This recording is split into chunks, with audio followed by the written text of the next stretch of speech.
तो जैसे अभी सुमन बेटी ने बताया, आज यहाँ 5 है और आपके यहाँ 6 तारीख हो गई है कि शिक्षक दिवस। और शिक्षक दिवस ये सब चीजें जो ये अलग अलग दिनों को अलग अलग रूप में हम मनाते हैं, ये इसके लिए है ताकि कुछ चीजें हम दोबारा से याद कर सकें। जो हमारे अध्यापक हैं, जो हमारे शिक्षक हैं, जिन्होंने हमें ज्ञान दिया है, तो महत्व है ज्ञान का। गुरु जी जो हमें ज्ञान देते हैं और जो हम ये चर्चा करते हैं, ज्ञान चर्चा, सत्संग से ज्यादा ज्ञान चर्चा है ये भी उसी दिशा में है कि हम लोग ज्यादा से ज्यादा अपने आप को इन चर्चा के माध्यम से अपने ज्ञान को सुदृढ़ कर सकें। देखिए, एक डिफरेंस है, जब हम कुछ पैसा अर्न करते हैं और किसी को अपना पैसा देते हैं तो मेरे पास है उसके पास चला जाता है। पर जब मैं अपने पास अर्जित ज्ञान में से किसी दूसरे को ज्ञान देता हूं तो जो मेरे पास है वो मेरे पास है, उसके पास और पैदा होता है। एक फायदा तो ये है इसका। दूसरा, मैंने आपने भी देखा होगा, कोई चीज हमने बहुत पहले सीखी, बहुत पहले समझी, अगर हम उसको अपने कार्यकल्प में ना लाएं तो थोड़े दिनों में भूल जाते हैं। तो जो चीज है, जो ज्ञान है, अगर उसका उपयोग ना किया जाए तो धीरे धीरे धूमिल हो जाता है, हल्का होता जाता है। तो अच्छा उसका उपयोग करें। कैसे करें? अपने जीवन में लाएं और दूसरों को दें। अब हम बैठ के जब यहाँ चर्चा करते हैं किसी भी विषय पे, तो उसका एक लाभ जो मुझे मिलता है वो ये है कि दोबारा से उसके ऊपर जमी हुई धूल हट जाती है और वो विषय मेरे लिए दोबारा से ज्वलंत हो जाता है। मैं समझ जाता हूँ उसको, और जो कुछ मेरी कमी है अपनी, उसको समझने में वो कमियां भी काफी हद तक दूर हो जाती हैं। जैसे ठहरा हुआ पानी थोड़े दिनों में सड़ जाता है, बहता हुआ साफ रहता है, ऐसे ही ज्ञान है। इसलिए जितना बांट सकें उतना अच्छा है। और जब ज्ञान की बात आती है तो शिक्षक की बात आती है, गुरु की बात आती है, अध्यापक की बात आती है। तो आज का दिन उन सबको नमन करने का है। तो मैंने भी अपनी तरफ से अपने अध्यापक, अपने गुरु, अपने शिक्षकों को नमन किया और आप सबने भी किया। ये बड़ी खुशी की बात है। कुछ लोगों ने मुझे मैसेज किए, मैं सभी मैसेज का व्यक्तिगत रूप से जवाब नहीं दे पाया। तो इस ज्ञान चर्चा के माध्यम से आप सभी को शिक्षक दिवस की बहुत बहुत बधाई, धन्यवाद। हाँ बेटी, हम आगे बढ़े इसके ऊपर। हाँ जी। किसी का अम, कोई हैंड रेज हुआ है या किसी को कोई अपनी बात कहनी हो, वो कह जी, सकते हैं। अभी आरती जी ने हैंड रेज किया है, प्रताप भैया ने भी किया। मैं आरती जी को अनम्यूट करती हूँ। बाकी आपको शिक्षक दिवस की बहुत बहुत बधाई और थैंक यू सो मच, आपने इतना अच्छे से हम सबको बताया ज्ञान के बारे में। राधा स्वामी बेटा। राधा स्वामी जी। आरती जी अपने आप को अनम्यूट कीजिए।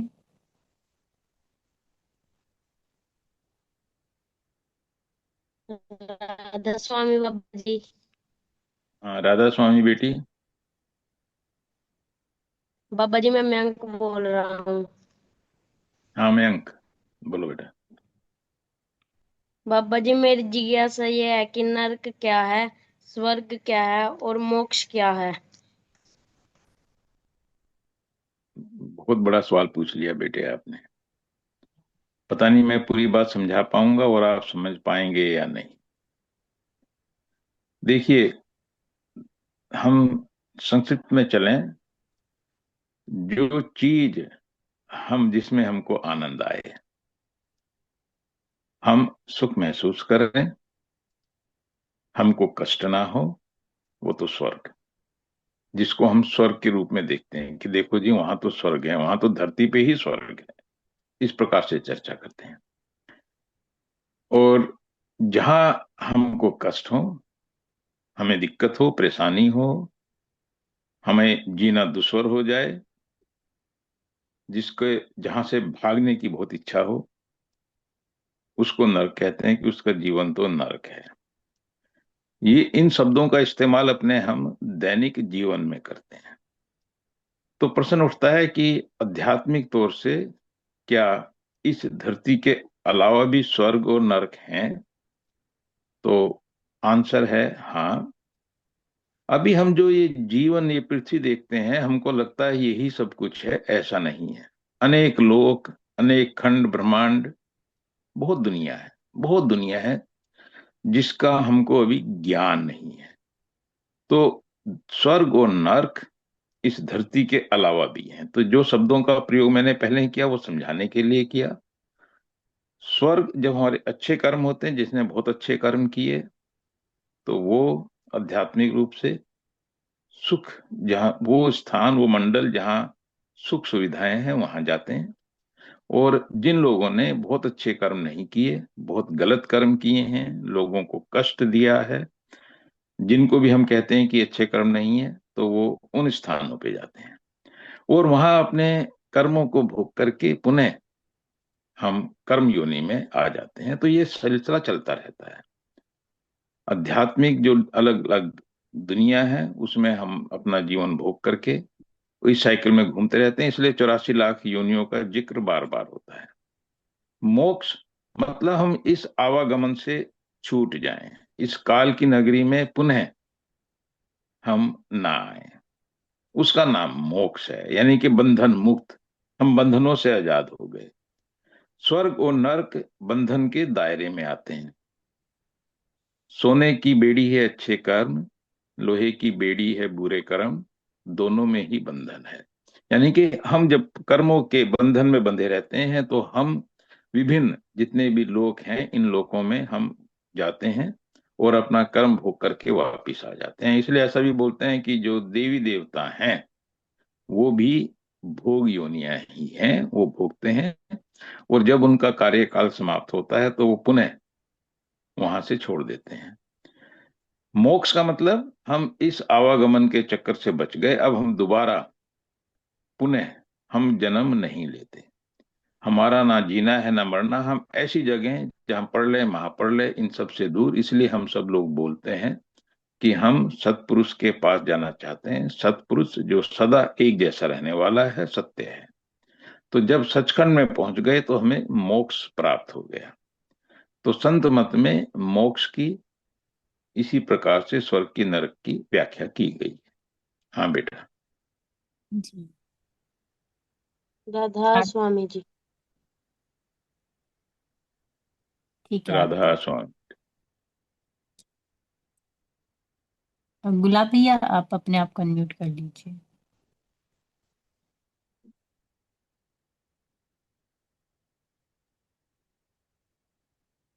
गुरुजी राज स्वामी जी। हाँ राधा स्वामी गुलाब भाई। गुरुजी, जैसे रात को सपना वगैरह आता है, उसमें कोई अच्छा भी आता है, माड़ा भी आता है। आज मैं सुबह बैठा था जी भजन पे जी, तो मुझे एक ऐसा ही सपना आया जी। उसमें मेरा गल भी सूख गया, पानी की प्यास लग रही थी जी, जैसे मुझे महसूस हो रहा था जी। और जिस टाइम मेरी आँख खुली जी, तो वाकई मेरा गला सूखा हुआ था जी। क्या ये पिछले जन्मों का कारण है कि या सपने में भी हमारे कर्म कट रहे हैं जी? इसके बारे में पूछना चाहता था जी मैं। दो अलग अलग, दो तीन चीजें हो गई बेटे गुलाब भाई। एक तो आपने बोला कि गला सूखा हुआ था। हम्म। वो तो बोलना चाहिए कि भाई गला सूखा था, इसलिए सपने में भी आपको महसूस हो रहा था। जब आप उठे तो आपने देखा वाकई आपको पानी की आवश्यकता थी। तो सपना सदा ऐसा नहीं है कि जहां आपका नियंत्रण नहीं, आप बिल्कुल बाहर हैं। सपने में भी कई बार आपको मालूम चलता है कि आप सपना देख रहे हैं। पर जो दूसरा प्रश्न था आपका कि क्या सपनों में कर्म कटते हैं? हाँ, हम्म। सपनों में भी हम कर्म काटते हैं, भोगते हैं। काटने का मतलब है कर्मों को भोगना। अगर आप देखिए, सपने में भी आपको सुख दुख महसूस होता है।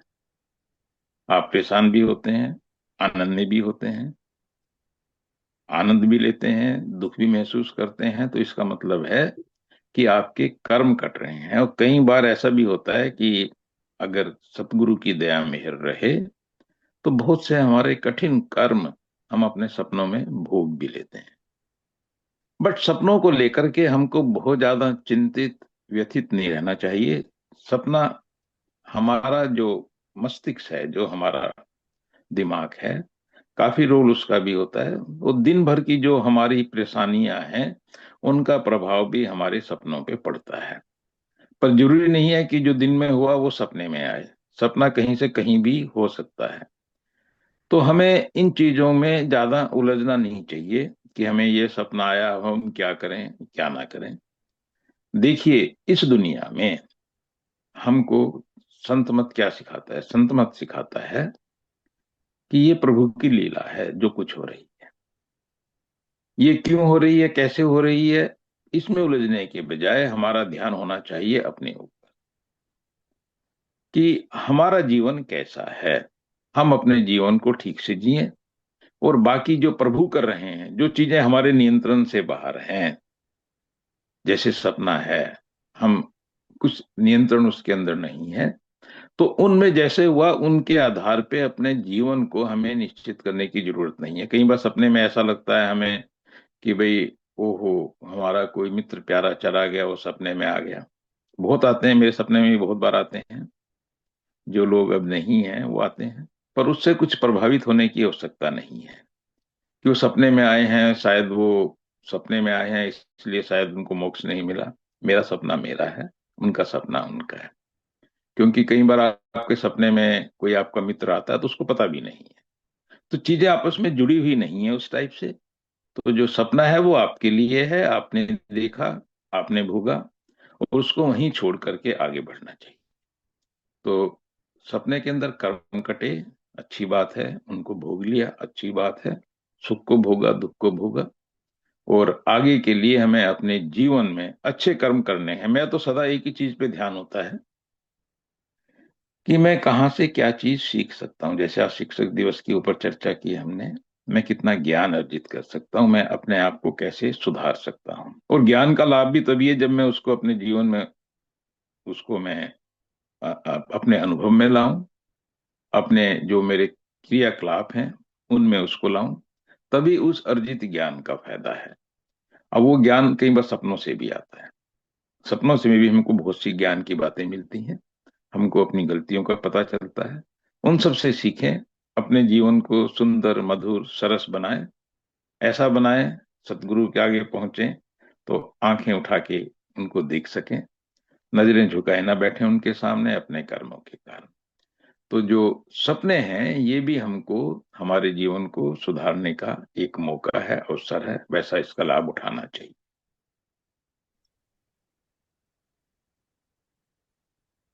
गुलाब भाई, अपनी बात आप आगे कह सकते हैं।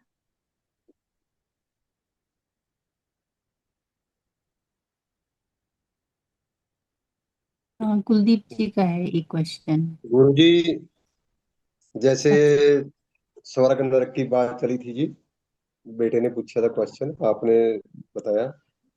तो एक मेरी बात राणा जी के टाइम की याद आ गई है। काफी हर एक सत्संग में मैक्सिमम बताया करते थे जी। कृष्ण जी महाराज और उदो जी की अच्छी दोस्ती थी आपस में जी। वो चले जा रहे थे आपस में। उन्हें उदो जी ने क्वेश्चन किया कृष्ण जी महाराज जी से कि जो जो इंद्र देवता है, ये भी परमानेंट रहते हैं, बदलते रहते हैं जी वहां से? तो कृष्ण जी महाराज ने अपना अंतर ध्यान होके देखा और एक नाली से कीड़ा निकाला जी। और कीड़ा बाहर निकाल के उदो जी को बोला कि ये भी कभी राजा इंद्र हुए हैं, अब ये नरकों में कीड़े कीड़ा बना बैठा है। कह जी ये कीड़ा क्यों बन गया जी? अब कहता है अच्छे कर्म करने का के कारण ये इंद्र देवता बने। तो वहां अच्छे कर्म का फल भोगने के बाद फिर मानुष योनि में आए, इन्होंने फिर माड़े कर्म किए और आज ये नरकों में पड़े हैं जी। तो रण जी महाराज की मेरी बात याद आ गई है, थोड़ी सी मैं आपको सुना दीजिए संगत को। तो राज स्वामी जी। थोड़ा सा मैं और इसमें ऐड कर दूं गुलाब भाई। जी। तपोराज राजो नर, ये हम सबको सीखने के लिए है। और ये वाक्य राजाओं के लिए नहीं है, ये वाक्य हमारे लिए भी है, हम जी। सब के लिए। हम भले ही जी। राजा ना हो, हमको जो कुछ मिला है, हम उस चीज में राजा हैं। जो कुछ हमारे पास है, उसका हम अगर ठीक से उपयोग नहीं करेंगे, उसका ठीक से प्रयोग नहीं करेंगे, तो वो हमारे बुरे कर्मों का साधन बनेगा। इसलिए हमें सदा सजग रह करके अपने कर्म करने हैं। हमको ये देखना है कि हम कैसे दूसरों के काम आए, दूसरों की भलाई में हमारा जीवन बीते, दूसरों के लिए। कहीं पर भी कोई भी कार्य हम ऐसा ना करें जो दूसरों को दुख पहुंचाए। दूसरों को तंग करना, दूसरों को दुख पहुंचाना, दूसरों को परेशान करना, ये हमारे गलत कर्मों को बढ़ाने जैसा है। क्योंकि इस दुनिया में दूसरा कोई है ही नहीं। तो जब भी हमसे गलती हो, जब भी हम कुछ ऐसा करें, हमको सदा मन ही मन अपने आप का पछतावा होना चाहिए, अपने आप को ठीक करना चाहिए। इसलिए नहीं तो फिर क्या होगा, तपोराज राजो नरक। आज साधन है और कल को हम उसकी वजह से नरक में जाएंगे। तो जैसे राजा इंद्र के साथ हुआ। तो हम सबको अपने जीवन में जो भी हमारे पास है, उसका घमंड गरूर कभी मन में नहीं आना चाहिए कि मेरे पास ये चीजें हैं। जो है, परमात्मा तेरा शुक्रिया, तूने मुझे दिया है, ये दात तूने मुझे बख्शी है। इसलिए नहीं बख्शी कि मैं उसको इकट्ठा करके रख लूं, इसलिए बख्शी है ये सबके काम आए। तो जो कुछ मेरे पास है वो मेरा नहीं है, वो सबका है। और वो मुझे देखना चाहिए कि मैं कैसे, क्योंकि ऐसा भी नहीं है कि मैं उसको गलत लोगों के हाथ में दे दूं।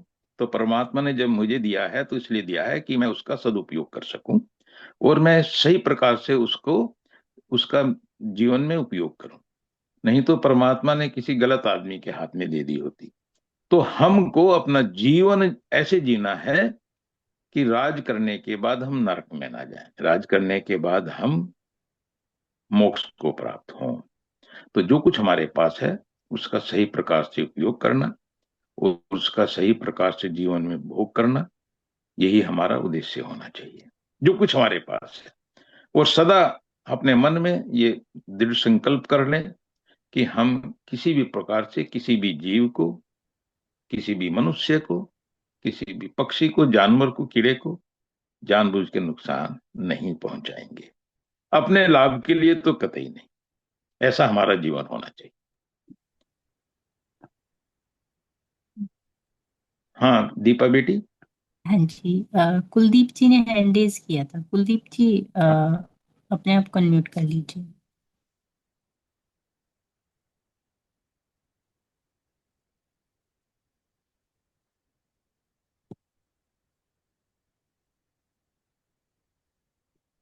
कुलदीप जी,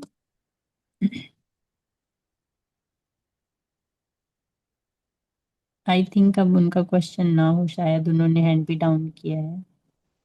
कोई बात नहीं बेटा। हाँ जी। तो अगर किसी का नहीं है तो ये देखो कि विजय भाई जुड़े हुए हैं क्या। हाँ जी, विजय भैया जुड़े हुए हैं। अभी किसी का क्वेश्चन नहीं है तो मैं, विजय भैया आपने आप अपना क्वेश्चन पूछ, वो जो पेंडिंग क्वेश्चन है आप उनमें से पूछ लीजिए।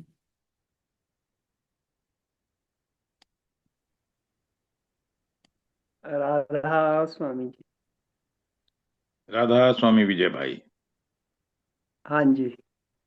अ, एक क्वेश्चन है जी, एक भाई का, काफी दिन से उन्होंने कहा भी मैं पूछ तो नहीं सकता, आप पूछ लें तो बहुत अच्छी बात है जी।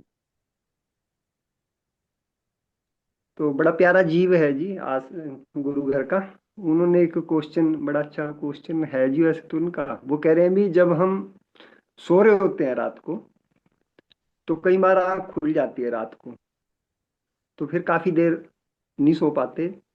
और कहते हैं हम, जैसे मैं भजन सिमरन करने लगता हूँ पड़ा पड़ा, आंख लग जाए, तो क्या ये ठीक है? इसका भी कोई लाभ मिलेगा क्या जी? भजन सिमरन जब मैंने किया है, किसी भी समय किया है, किसी भी हालत में किया है, देखिए, चलिए इस बात को मैं थोड़ा सा रोक रहा हूं। हमको पता है कि हमारे सोचने से भी कर्म बन रहे हैं। हम कुछ भी सोचें, अच्छा सोचें बुरा सोचें, उसके अनुसार जैसी सोचे वैसा कर्म है। तो जब उसी प्रोसेस में मैं भजन सुमरन कर रहा हूं और उस भजन सुमरन का निश्चित तौर पर आपको लाभ मिलेगा। क्योंकि वो भी तो मेरे विचार में है, वो भी तो मेरा लाभ देने वाला है। प्रश्न ये है कि उस भजन सिमरन करने से आपको नींद भी आएगी, अच्छी नींद आएगी। अगर और टाइम है तो ठीक है, और अगर सुबह का अमृत वेला का टाइम है तो फिर बैठ करके सिमरन कर लें बजाय लेट करके सिमरन करने के। इतना ही मैं सुझाव देना चाहूंगा। लाभ उसका है, पर ज्यादा लाभ के लिए ये अच्छा है कि हम बैठ के सुमरन करें। कारण क्या है, जैसे मैंने पहले बताया, सुमरन के बाद जब हमको भजन में आनंद आता है तो वो एक ऐसी हालत होती है जैसे मदहोशी वाली। उसमें अगर आप लेटे हुए हैं तो आपको नींद आने की संभावना ज्यादा है। तो जो चीज आपको बहुत ज्यादा लाभ देने वाली थी वो थोड़ा लाभ दे के रुक गई। तो पूरा लाभ लेने के लिए जहां तक हो सके आप उस अवस्था में करें, ताकि आप नींद से अपने आप को समझा सकें कि मैं नींद में हूं या मैं भजन सिमरन का आनंद ले रहा हूं। तो इतना ही ध्यान रखें और कुछ नहीं। और अगर आपको सिर्फ सोना ही है, उसके बाद वो भजन सिमरन करते हुए सो गए, तो मैं कहता हूँ ये भी कोई गलत चीज नहीं है। कम से कम आपने कुछ तो लाभ उठाया, और उस लाभ का डेफिनेटली आपके लेखे में जुड़ेगा। जी। जी। अ, विजय भैया, कुलदीप जी ने हाँ जी। दोबारा से हैंड रेज किया है। एक बार उनका किन्होंने? क्वेश्चन ले। कुलदीप जी ने दोबारा से हैंड रेज किया, उनका हाँ, क्वेश्चन उनका ले ले लो। लीजिए। उनका ले लो बेटा, फिर यहाँ तो बहुत है क्वेश्चन, बाद में ले लेंगे। उनका लो जो और, और दीपा बेटे, आपको किसी से चाहे मैं हूं चाहे विजय भाई हैं, कोई भी है, आप होस्ट हैं, आप संचालन कर रहे हैं, तो आपके हाथ में ये पावर है कि कब किसको रोकना है, किसको बोलना है। जी। जी कुलदीप जी, आप अपना क्वेश्चन पूछिए। रस हो गुरु जी। हाँ, राधा स्वामी कुलदीप बेटा। गुरु जी, मेरा सवाल ये था कि यहाँ पे ना कुरुक्षेत्र में एक नग्गल कुटिया के नाम से एक कुटिया है, जैसे हमारे आश्रम नहीं है वैसे एक कुटिया है यहाँ भी। हेलो। हाँ हम जी, सुन आपकी रहे हैं आवाज आ रही है, आप कुलदीप, बोलिए। आपकी आवाज आ रही है। तो हमें वहाँ सत्संग में जाने का मौका मिला जी। तो वहाँ पे गुरु जी ने नाम दिया और 8-10 बंदे वहाँ पे बैठे हुए थे। तो उन्होंने बताया भी संसार में जैसे हमने नाम दे दिया ना आपको, तो आंखों के प्रति 70% कर्म हमारे आंखों के जरिए बनते हैं। तो मैं ये पूछना चाह रहा था कि क्या ये सही है कि आंखों के जरिए हमारे 70% कर्म बनेंगे जी? ये तो देखो, कुलदीप भाई, उन गुरुजी से पूछना चाहिए। मैं दूसरे महात्माओं की बातों पे कमेंट करने से बचता हूँ, क्योंकि फिर वो निंदा या इन सब चीजों में शामिल हो नहीं, हमारे जाता है। दिल में संशय रहेगी ना जी ये फिर भी, क्या वाकई कैसी में करते संशय? हैं जी? भी 70% कर्म वैसे आंखों से ही बढ़ते हैं जी? देखिए, आप इसको दो तरीके से समझिए। सारा खेल हमारे मन का है, सारा खेल हमारे मन का है, ठीक है ना। जी। जब तक हमारा भाव है, हमें उसका लाभ है।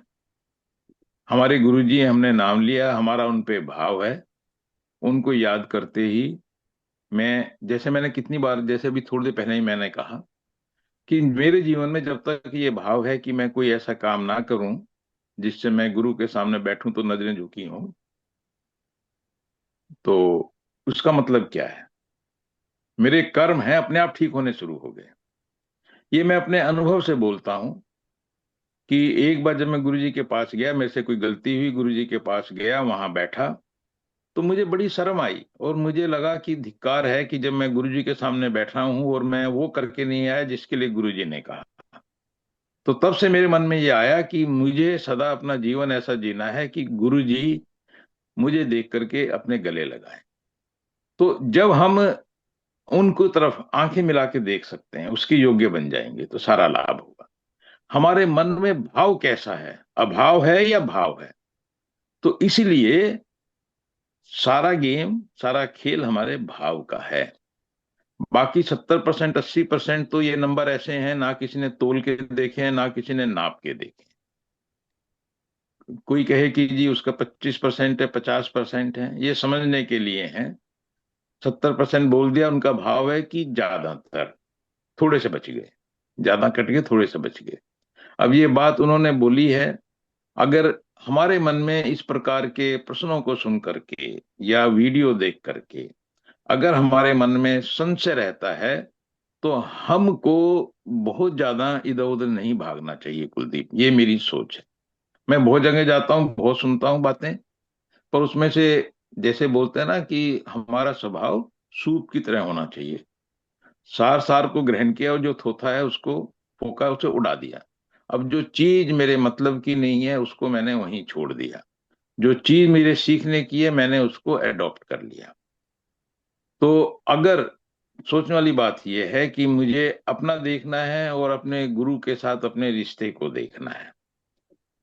वो उनकी कुटिया है, उनकी कुटिया में लोगों को नाम दिया। देखिए, पहली बात तो मैं ये बोलता हूं, मेरी ये एक बिल्कुल दृढ़ मेरी मान्यता है, नाम लेने के बाद भजन सुमरन किए बिना नाम का लाभ नहीं है। कोई कहे कि मैंने सिर्फ नाम ले लिया, नहीं। हाँ, मैंने नाम लिया, मैंने सेवा की। देखिए, भाव, सेवा करने के बाद भी जो भाव है, किस भाव से सेवा की, उसका लाभ है। अगर मेरे भाव ठीक हो गए, मेरे अंदर से घृणा, अहंकार, ये सब चीजें, मोह, दूसरों की चीजों का लालच, ये सब चला गया, तो समझो मुझे तभी उसका लाभ मिल गया, और तब मुझे रियली में मुझे नाम मिला। नाम तो बार बार बताते हैं कि नाम क्या है। नाम, ये जो 5 शब्दों का मंत्र दिया है, वो नाम नहीं है, वो तो नाम का खगा है, स्टार्टिंग है। तो इसी प्रकार से जो सतगुरु के पास गए, तो वो इस प्रकार से है कि हमने किसी पाठशाला में जाकर के दाखिला ले लिया। तो दाखिला लेते ही कोई आदमी अगर ये बोलेगा कि मैं 70% मार्क्स मुझे मिल गए, तो हो सकता है, मैं कमेंट करने से बचूंगा उसके ऊपर।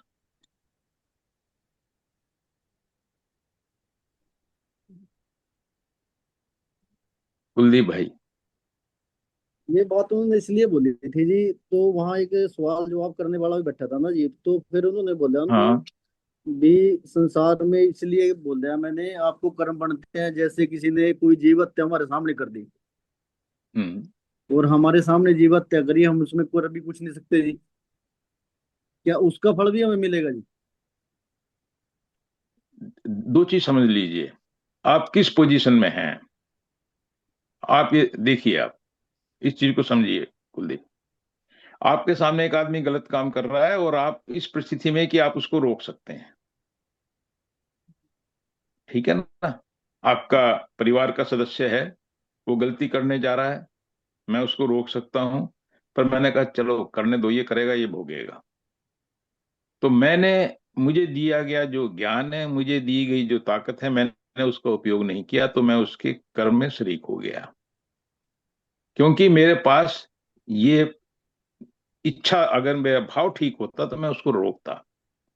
हाँ, अगर वो व्यक्ति ऐसा है कि मेरे कहने से नहीं रुकता, उसको वही करना था जो वो करने वाला है, और मुझे पता है कि वो वही करता है जो उसकी इच्छा होती है, चाहे मैं कहूं या ना कहूं, कितनी कोशिश करूं वो नहीं रुकेगा, तो आपके सामने करने से फिर आप जिम्मेदार कैसे हुए उसके अंदर। ये चीज समझ रहे हैं मेरी बात आप। एक जगह आप उसको इन्फ्लुएंस कर सकते हो, उसको अपना प्रभाव डाल सकते हो। अगर आप में प्रभाव डालने की क्षमता है तो आपको प्रभाव डाल के रोकना चाहिए, नहीं तो आप भी उसकी गलती में शरीक हो गए, शामिल हो गए। बात समझे मेरी आप। क्योंकि आपने परमात्मा के द्वारा दी गई क्षमताओं का पूरा उपयोग नहीं किया। आपके सामने एक आदमी चोरी कर रहा है और आपको पता है कि अगर आप रोकोगे तो आपको गोली मार देगा, तो आपके सामने चोरी हुई, कैसे शरीक हो गए।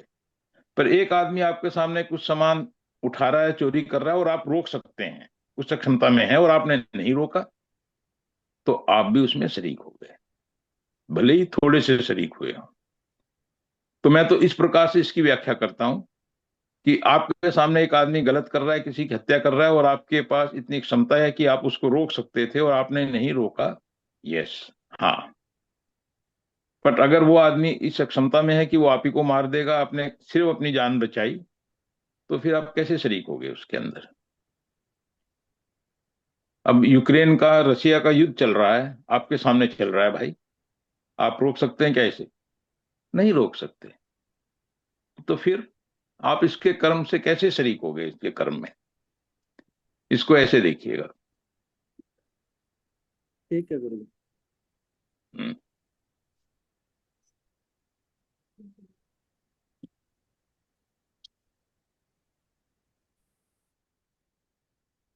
प्रदीप मामा जी, अपने आप को अनम्यूट कीजिए।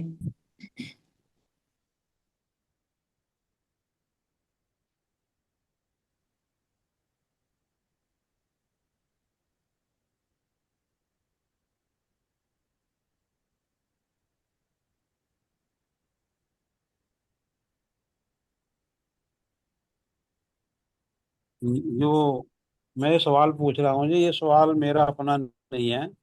ये सवाल किसी सत्संगी भाई ने मुझसे कहा था कि आप पूछ लेना। और तो उनका सवाल ये था कि यदि कोई आदमी अपनी कमाई हुई चीज, चाहे पैसे या कपड़े या कोई प्रॉपर्टी, वो सारी दान कर दे, तो क्या उसे मोक्ष मिल सकता है? या ये सारा कुछ दान करने के बाद भी उसे मोक्ष नहीं मिल सकता?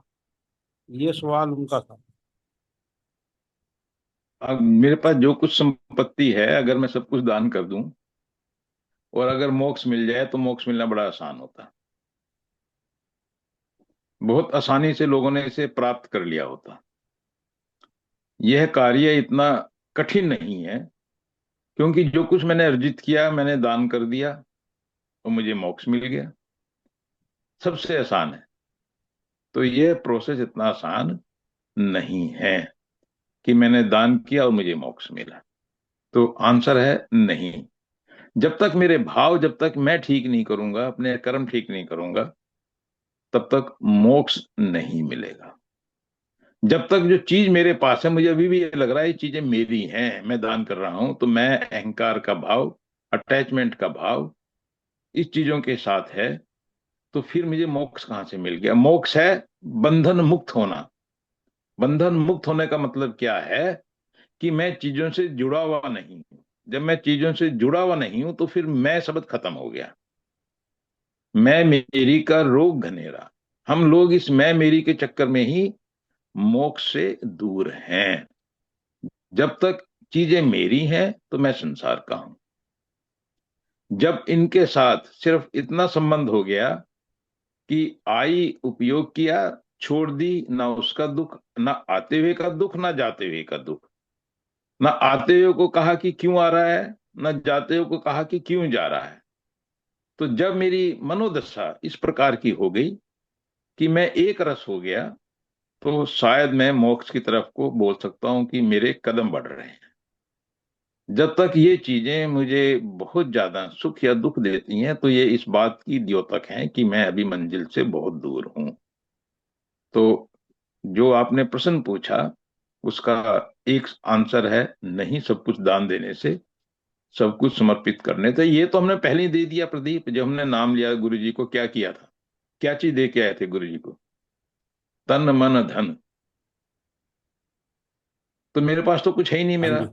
ये भावना ही मुझे पैदा करनी है अपने अंदर।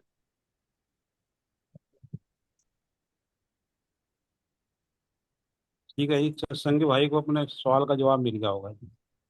वो भी जुड़े हाँ। हुए हैं। राधा। अब एक बात और है प्रदीप, जैसे आप भी हैं, विजय भाई हैं, और लोग भी हैं, जो प्रश्न पूछते हैं वो किसी के व्यक्तिगत नहीं है। वो सबके प्रश्न एक जैसे हैं। हम सब एक ही नाव के बैठे हुए सवार हैं। जो एक का प्रश्न है वो दूसरे का प्रश्न है। कई बार लोग हिम्मत नहीं कर पाते। वैसे होना चाहिए, छोटा सा फोरम है, थोड़े से लोग हैं हमारे इसमें, हम अपनी बात कहें, बड़ा अच्छा है। फिर भी अगर हम किसी दूसरे के माध्यम से पूछते हैं तो उसमें कोई बुराई नहीं है। तो किसी ने आपसे पूछ लिया, आपने इस फोरम में उस प्रश्न को उठाया, बहुत अच्छा है। पर उससे भी अच्छा होता वो व्यक्ति खुद ही अपनी बात इस फोरम में कहता। राधा। राधा स्वामी हम्म। प्रदीप। उमा जी, अपने आप को अनम्यूट कीजिए। राधा स्वामी पिता। हाँ, राधा स्वामी बेटा। पिताजी वही बात करें और उमा जी, आपकी आवाज क्लियर नहीं आ रही है। अभी भी नहीं आ रही। हाँ जी, अभी आ रही है, आप बोलिए। हाँ पिताजी, जैसे हम कोई भी काम कर रहे हैं और हमारा जिस टाइम ध्यान होता है कि मैं भजन से जुड़ूंगी, जैसे मुझे अंदर ही अंदर अपना वो करना है, और साथ के साथ मतलब पता नहीं चलता भी हम कहाँ पहुंचे गए, और फिर थोड़ी देर में फिर हो मैं तो भजन कर रही थी। तो उसको कैसे ठीक करें पिताजी, ये चीज के मैं और बार इसके ऊपर अपने आप से क्वेश्चन करूं कि कैसे ठीक करूं, पर वो चीज मेरे से हो नहीं पा रही है। और मतलब कि हम्म। ये भी वो ध्यान भी आता एकदम से कि मैं कुछ और कर रही थी तो पता नहीं कहाँ चली गई, कहाँ पहुंच गई ये काम करते करते। तो और ये प्रोग्राम पिताजी बहुत अच्छा है, जैसे इससे जुड़ रहे हैं तो बहुत अच्छा लग रहा है। जैसे मैं डेरे भी नहीं ज्यादा आ सकती, तो बहुत अच्छा लगता है पिताजी।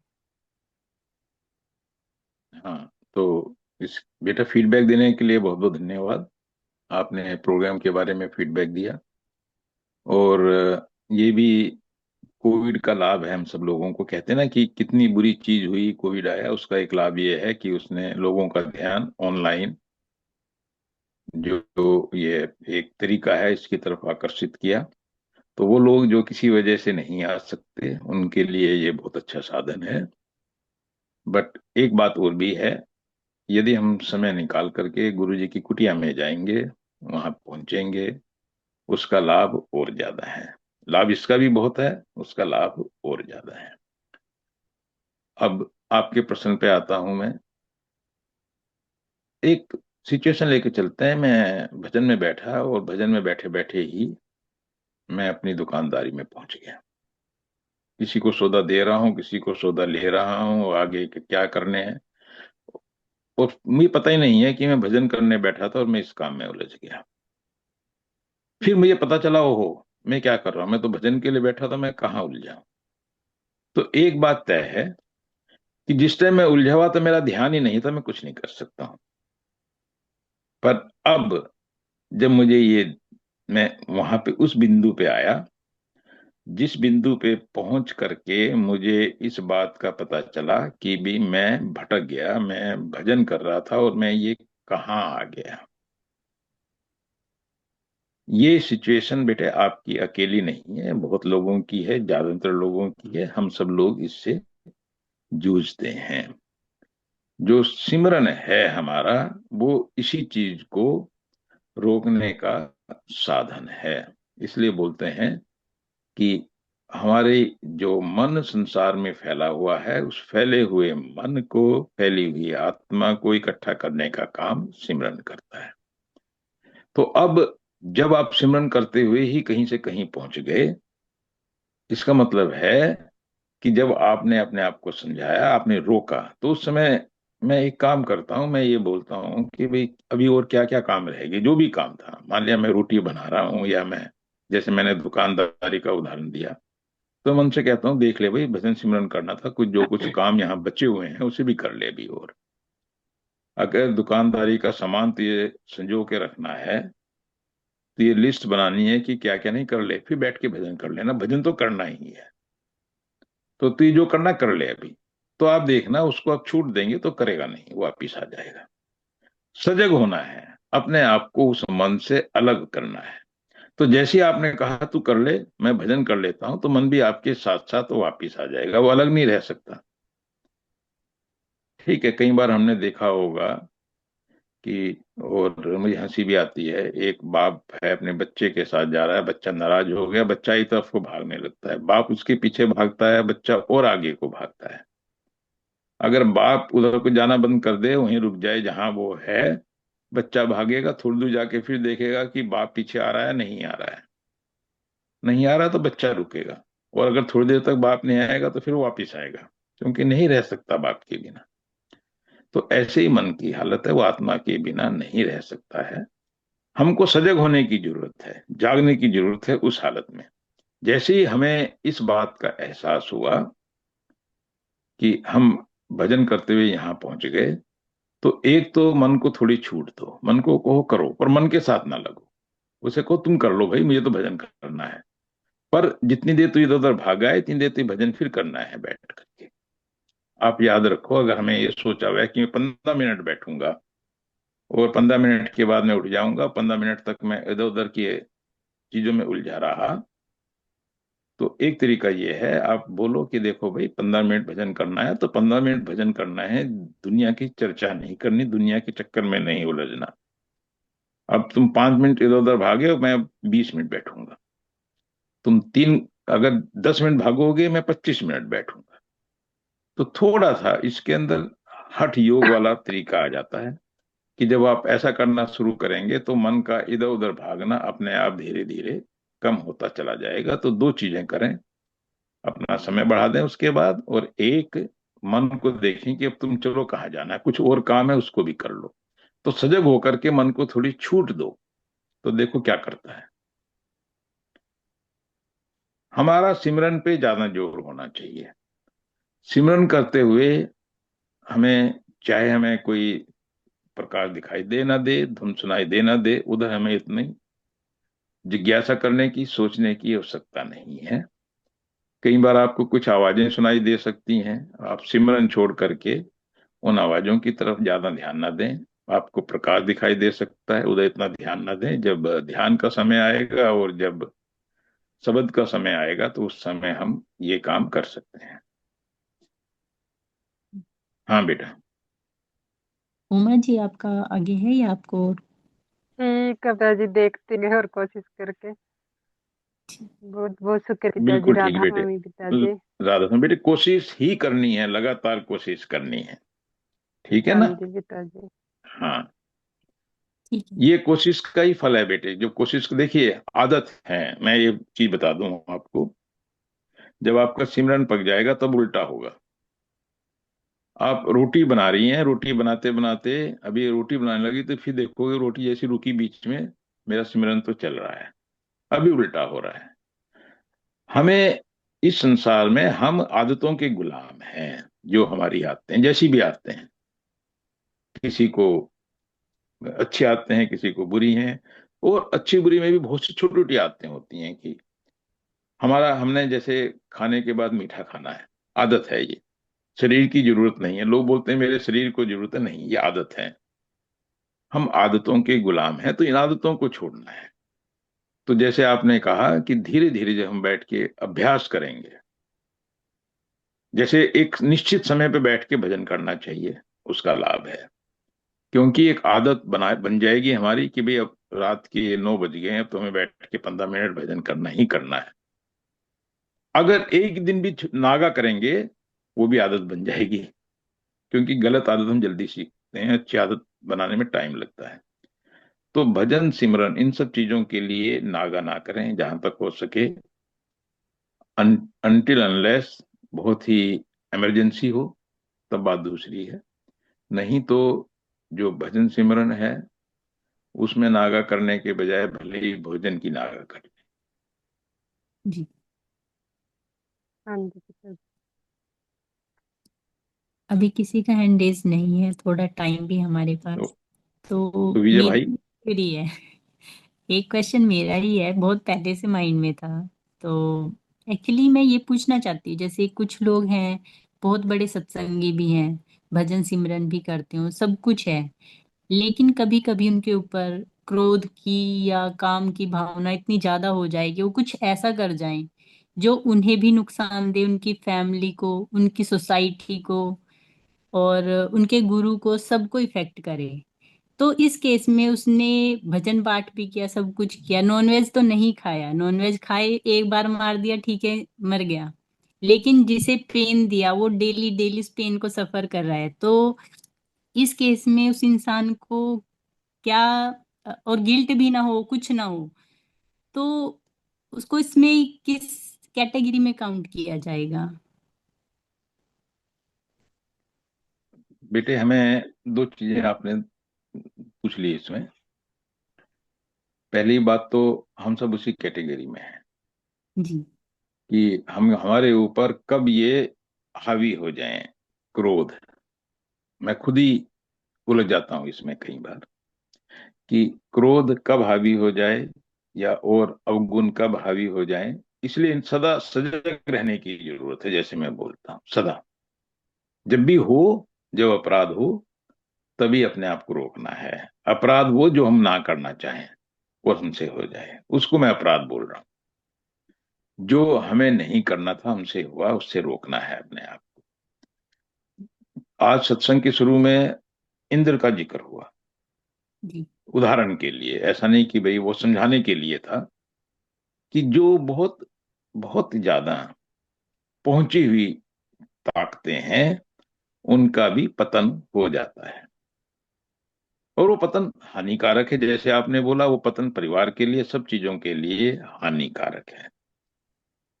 तो इस प्रकार की घटनाएं जब घटती हैं तो वो हानिकारक है, क्योंकि जो नए नए जिज्ञासु हैं, जो नए नए इस रास्ते पे चले हैं, वो कहते हैं ओहो, जब इतना भजन सिमरन करने वाले का ये हाल है तो क्या होगा। तो एक बात तो यह बेटे, हमें ये नहीं देखना कि दूसरे की क्या हालत है, हमें ये देखना है कि मेरी क्या हालत है। जी। और अगर इतना भजन सिमरन करके भी इनको यह है, इसका मतलब कहीं ना कहीं इनके आचरण में, इनकी सोच में, इनके समझने में कमी रही है। और ये सही बात है। इसीलिए मैं ये जो ज्ञान चर्चा का विषय है, मैं इसलिए ही चलाया कि केवल भजन सिमरन करने से मेरे अवगुण दूर नहीं होंगे। सब चीजों का मिला जुला है। अगर केवल भजन सुमरन करने से सब कुछ हो गया होता तो परमात्मा ने हमें एक जंगल में पैदा कर दिया होता, जहां कोई ना होता, बैठ के भजन सिमरन करते। परमात्मा ने हमें इस संसार के बीच में क्यों पैदा किया, जहां अलग अलग, ये दुनिया के अंदर अलग अलग तमाशे हो रहे हैं, और इन तमाशों के बीच में इसलिए बनाया, हमको पैदा किया है कि हमारी लगातार टेस्टिंग और ट्रेनिंग होती रहे, दिखता रहे कि हम कहाँ खड़े हैं। ये चीजें हमारे लिए ही बनी हैं, ये संसार का खेल चारों तरफ का, ये हमारे माता पिता भाई बंधु, हमारी ससुराल, और ये सब लोग जो हम कहते हैं कि देखो ये जीव कैसा है।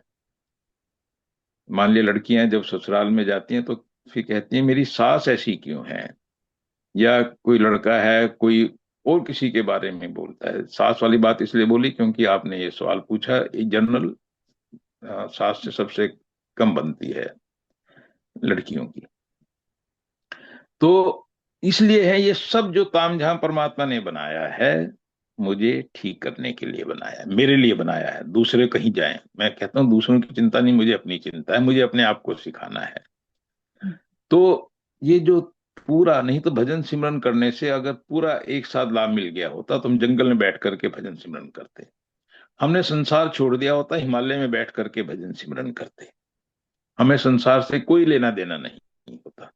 संत मत हमको संसार में रहने की जब बात बोलता है, वो इसलिए ही कहता है कि हमारे जो कर्म हैं, जो हमारी टेस्टिंग है, जो हमारी ट्रेनिंग है, जो कुछ होना है वो इस संसार में होना है। जो सिचुएशन बनेगी तब पता चलेगा कि मैं अपने आप को कितना सुधार लिया। भजन सिमरन मेरे सुधरने में लाभ पहुंचाता है। आप समझ रहे हैं आप? हाँ अगर जी। मैं ठीक हो जाऊं तो भजन सिमरन की जरूरत नहीं है। लगातार भजन सिमरन चलता रहेगा, बैकग्राउंड में सब कुछ चलता रहेगा। मेरे ठीक होने की जरूरत है, मुझे अपनी गलतियां ठीक करने की जरूरत है। मैं लोगों को गाली दूं और अंदर बैठ के भजन करना शुरू कर दूं? बहुत से लोग हैं सारे दिन गलत काम करेंगे, फिर सोचेंगे भजन सिमरन करके मेरे सारे पाप धुल जाएंगे। ऐसा कुछ होने वाला नहीं है। भजन सिमरन की भी आवश्यकता है, जैसे भोजन की जरूरत है, साथ में पानी की जरूरत है। सब चीजों का अपना अपना योग है। एक चीज अपने आप में पूर्ण नहीं है कि मैं ये करने से सब कुछ हासिल कर लूंगा, ऐसा नहीं है। हाँ जी। तो जो लोग हैं, जिन लोगों को भजन सिमरन करके, पुराने सत्संगी हैं, उन्होंने क्रोध किया या उनको काम के वश में आ गए या लोभ के वश में आ गए और उनका पतन हुआ, ये उन लोगों के लिए एक बहुत बड़ी सीखने की, सोचने की जरूरत है।